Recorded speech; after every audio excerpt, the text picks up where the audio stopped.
दे दो मुझे खुला। चलो आदिल, अपने घर जाने का टाइम हो गया है। इसलिए कि मैंने उनके बेटे से मोहब्बत की। भाभी की तो मुझसे कहीं ज़्यादा मोहब्बत शिराजी मेंशन से।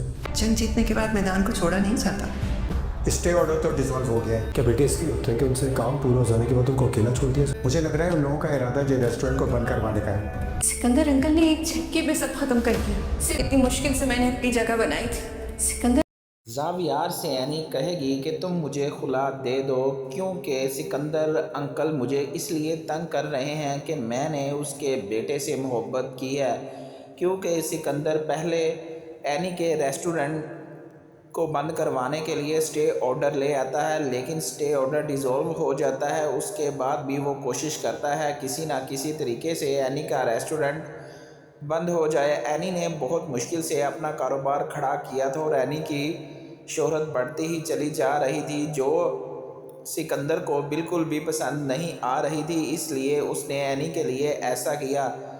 ज़ावियार को एनी बताने की कोशिश करती है कि तुम्हारे बाप की वजह से ये सारा कुछ हो रहा है और उसकी वजह यह है कि तुम मुझे छोड़ नहीं रहे, इसलिए तुम मुझे छोड़ दो ताकि तुम्हारा बाप मेरी लाइफ से निकल जाए। ये सुनकर ज़ावियार को अपने बाप पर दुख होता है कि उन्होंने ऐसा क्यों किया। दूसरी जानिब आदिल को अपनी माँ पर भी होता है, क्योंकि उसको लगता है कि उसकी माँ उससे ज़्यादा उसकी कंपनी से मोहब्बत करती है। इसलिए वो कहेगी कि चलो बेटा, अब घर चलने का टाइम हो गया है, मैदान को खाली नहीं छोड़ते, बड़ी देर हो गई है हमें घर से निकले हुए, अब हम घर चलते हैं। क्योंकि सिकंदर और उस आदिल की माँ की आपस में अब नहीं बनती, दोनों एक दूसरे के ख़िलाफ़ हो गए हैं। सिकंदर चाहता है कि वो सारी प्रॉपर्टी पर ख़ुद ही कब्ज़ा कर ले।